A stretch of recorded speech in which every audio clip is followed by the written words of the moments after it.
Um, this all started a few years ago with, I think it was Farm to School.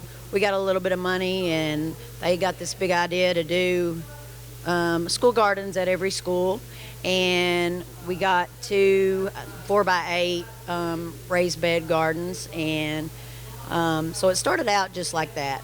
And I was interested in doing that to some point because I teach health and PE. So during my health classes, I would use that to my advantage, and we started planting some things. And I hoped that the other teachers at school would jump on board and use that in some of their lessons. And like sometimes things happen, teachers kind of look at that as like, oh gosh, this is something else I'm going to have to do. You're just adding things to me, yada, yada, yada. And I guess, being the health teacher, it was a little bit easier for me to be like, the weather looks great this week. We're going to go do garden lessons all week. And it became easier for me to use it in that way. And I got really good at some things like growing strawberries and tomatoes and killing blueberry bushes, which that really wasn't me, and learning to mark things. Even when I did stake some things and put some pine needles around them, janitors still cut them down sometimes, so that wasn't always my fault. But slowly but surely, the kids really caught on, and they enjoyed, especially watering. They'd fight over watering plants, and the small ones, they love to help you do anything. And I figured some things out along the way, like kids that sometimes don't really do things in a sitting down classroom sort of way. You're more hyper kids that want to flip people in the back of the head with pencils and kick their feet and not pay attention or doing things like that.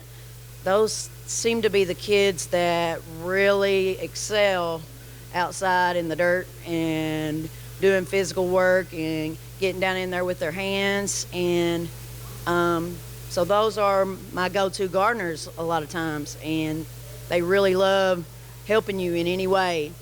And so I get them to be my helpers anytime I need anything. And so we'll be doing lessons, and if I need any physical labor, weeds packed off and thrown over here, or this or that, or some little chore done, those kids are the ones that I make sure that I allow them to do this. So when I saw this opportunity for the KVET grant, I thought this is something that I could expand even more. So I thought we could get a greenhouse and maybe some more things that I could do more year-round. And in doing this, I'm hoping that we can grow some things for their classrooms, let each class maybe take some ownership, start some things from seeds, pick a plant, grow it all the way, harvest it. I've already talked to some people. They're going to come in and do some different cooking classes with whatever thing they decide to grow as a class, and show them how to do some healthy eating. All the teachers are already on board with picking out things and different ways to use it in their classrooms, with writing and plotting things out, measurements, things like that. So we have, now that I've got more of the groundwork laid out for them, and they see that I'm really the one that's getting dirty and doing the harder things, they've come more on board with this. But I will say that I have learned patience and perseverance, because the greenhouse that I bought, if you can't afford thousands and thousands of dollars for a greenhouse, I'm just going to give you a little hint that they come in a million pieces. And me and my, for a better word, of child laborers that I've had, we have worked really hard at putting this greenhouse together.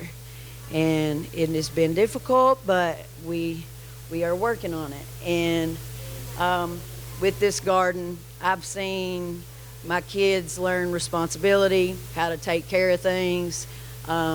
It's teaching them, they're watching things grow and they're watering it and taking responsibility. And those kids that sometimes don't really take care of their own things, they're, Ms. Smith, can I go water the garden today? Can I be the one to do this? Can I take your stuff back? Can I go get the tools? Can I do this?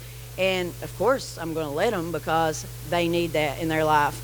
And they're also telling their parents, can I show my mom this, or can I do that? And did you know that we picked Tommy Toes after school today, and we took them home? And that's what I want.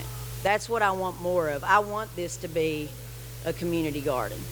And at the end of last year, we planted some things that grew, and of course it sprouted up this summer. And when I was over there working one day, I got a bunch of radishes that had happened to grow, and I knew I wasn't going to have anything to do with them, so I took them to the local farmers market, and they really, they loved them, and I didn't know what I was going to do with 50 radishes on a whim, but I didn't want them to rot in our school garden, and those kids were just so proud that we actually planted something from a seed that grew and took them to the farmers market. So I'm hoping we can do more of that, become self-sustainable, and they can plant things, have them for their parents and things like that, because they always say, can I take a few of these home to my mom? Can I do this? She loves tomatoes, or she loves strawberries, or and I'm always like, sure, can we pick strawberries? And I'm like, honey, as long as you're not making a mess and gammon, if you're going to eat them,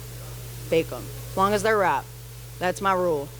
But anyway, I'm so thankful for this grant, that we've been able to expand on this, and I'm just happy for the future and see where it goes. So, anybody have any questions?